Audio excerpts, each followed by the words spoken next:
नमो नमः। अस्यां कक्षायां भवतां सर्वेषां स्वागतम।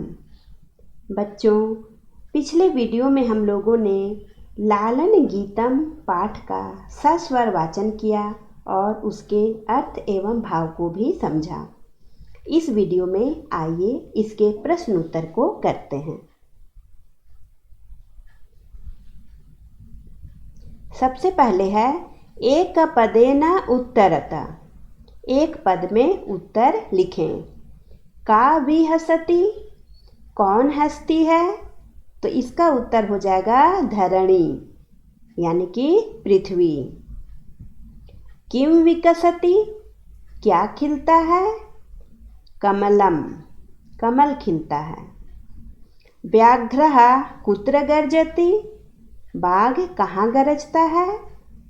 तो इसका उत्तर होगा विपिने, विपिने अर्थात वन में। हरिणः किम खादति, हरिण क्या खाता है? तो वन घासम यानी कि वन के घास को खाता है। मंदम कहाँ गच्छति, धीरे कौन चलता है?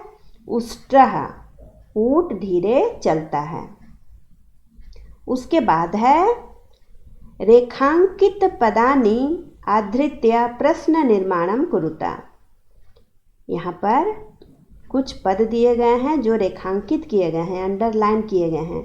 इसी के आधार पर प्रश्नों का उत्तर देना है, यानी कि यहाँ पर उत्तर लिखा हुआ है, आपको प्रश्न का निर्माण करना है।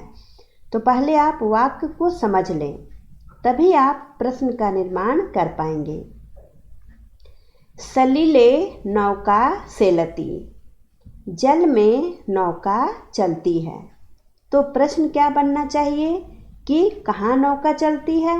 तो सलिले के स्थान पर आप लिख देंगे कुत्र, कुत्र नौका चलत सेलती, और यहाँ लगा देंगे प्रश्नवाचक चिन्ह, क्योंकि प्रश्न का निर्माण हो रहा है, इसीलिए सभी के अंत में लग जाएगा प्रश्नवाचक चिन्ह। इस तरह का पहला में हो जाएगा कुत्र नौका सेलती।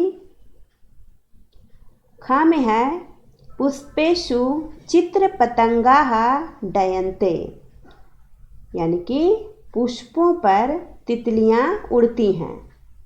तो किस पर तितलियां उड़ती हैं? तो पुष्पेषु के स्थान पर आप लिख देंगे केशु, और बाकी ये सभी उतार देंगे। उष्ट्रः पृष्ठे भारम वहति, ऊंट पीठ पर भार ढोता है। तो प्रश्न बनेगा कि ऊंट पीठ पर क्या ढोता है? तो भारम के स्थान पर आप लिख देंगे किम।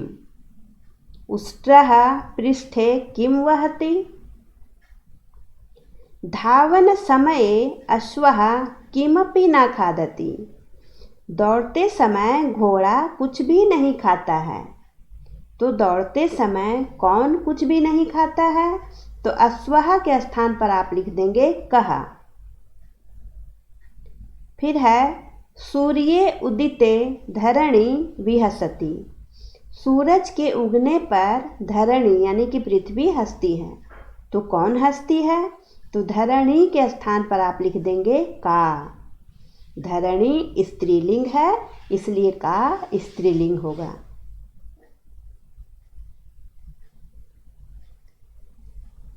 यहाँ पर है मंजूषातः समानार्थक पदानि चित्वा लिखता। मंजूषा में समानार्थक पद दिए हुए हैं और यहाँ पर भी मैंने लिख दिया है, आपको यहाँ पर भरना है।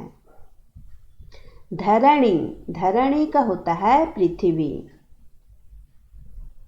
करालम, इसका हो जाएगा भयंकरम। सलिले, सलिले का जले। हरिणः, इसका हो जाएगा मृगः। मंदिरे, देवालये। विपिने, वने। यहाँ पर विलोम पद मिलाना है। मंदम अर्थात मंदम का अर्थ होता है धीरे, तो इसका हो जाएगा क्षिप्रम। यानी कि तीव्र। कठोरः कठोर, तो इसका हो जाएगा स्निग्धम, मुलायम, चिकना। पुरातनम नूतनम। अपर्याप्तम, तो इसका हो जाएगा पर्याप्तम। आप बच्चों मिलाकर अपनी अभ्यास पुस्तिका में अवश्य ही लिखते जाएं। आगे है आम अथवा न माध्यमे न उत्तरता। आम यानी कि हाँ और ना। जो वाक्य सही है वहाँ पर ना लिखें, नहीं, वहाँ पर हाँ लिखें, और जो गलत है वहाँ पर ना। जैसे देखिए, धावन समये अश्वः खादति, दौड़ते समय घोड़ा खाता है। जबकि बच्चों पाठ में लिखा हुआ है कि दौड़ते समय घोड़ा कुछ भी नहीं खाता है, तो यह वाक्य गलत हो गया, इसलिए यहाँ पर हो जाएगा न। सिंहः नीचैः गर्जति, सिंह नीचैः यानी कि धीरे गरजता है, जबकि सिंह क्या है, उच्चैः गर्जति, तो यह भी गलत हो गया, तो यहाँ पर भी हो जाएगा न। उष्ट्रः पृष्ठे भारम न वहति, ऊँट पीठ पर भार नहीं ढोता है, यह तो बिल्कुल गलत है, क्योंकि ऊँट तो पीठ पर भार ढोता है, इसलिए यहाँ पर भी हो जाएगा ना।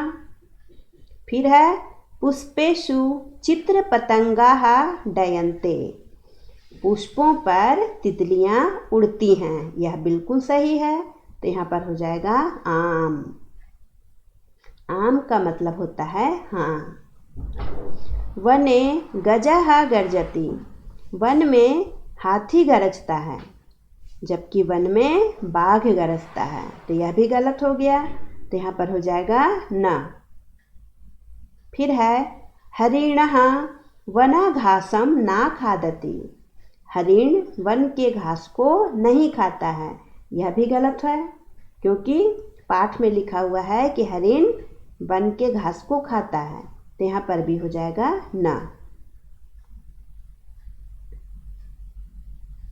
आगे है अधोलिखितानि पदानि निर्देशानुसारम परिवर्तयत, यहाँ जो कुछ पद लिखे हुए हैं इसका परिवर्तन करना है निर्देश के अनुसार, और निर्देश जो है वो इस बॉक्स के अंदर लिखा हुआ है, इस ब्रैकेट में लिखा हुआ है। तो पहला तो बना हुआ है भल्लुका से, देखिए भल्लुकः, यह प्रथमा विभक्ति एक वचन में लिखा हुआ है, तो इसका परिवर्तन करना है तृतीय एक वचन में, यानी कि तृतीय विभक्ति का एक वचन में जो रूप होता है वही लिखना है। तो क्या होता है, भल्लुकः का तृतीया में होता है भल्लुकेन। उसके बाद है उष्ट्रः, यह भी प्रथमा एक वचन में लिखा हुआ है, इसको करना है पंचमी द्विवचन में, तो हो जाएगा उष्ट्राभ्याम। हरिणः, यह भी प्रथमा एक वचन है, इसको करना है सप्तमी बहुवचन में, तो हो जाएगा हरिणेषु। व्याघ्रः, इसको द्वितीय एक वचन में, तो हो जाएगा व्याघ्रम। फिर है घोटकराजः, यह भी प्रथमा एक वचन है, इसको करना है संबोधन एक वचन में, तो हो जाएगा हे घोटकराज। तो यहाँ पर बच्चों लालन गीतम पाठ का प्रश्न उत्तर भी पूरा हो गया। अब आप सारे प्रश्न उत्तर को अपनी अभ्यास पुस्तिका में लिखें और इसे समझें और याद करें। आशा है बच्चों आपको पाठ और प्रश्न उत्तर समझ में आ गया होगा। अब आप मन लगाकर पढ़ाई करें। धन्यवाद।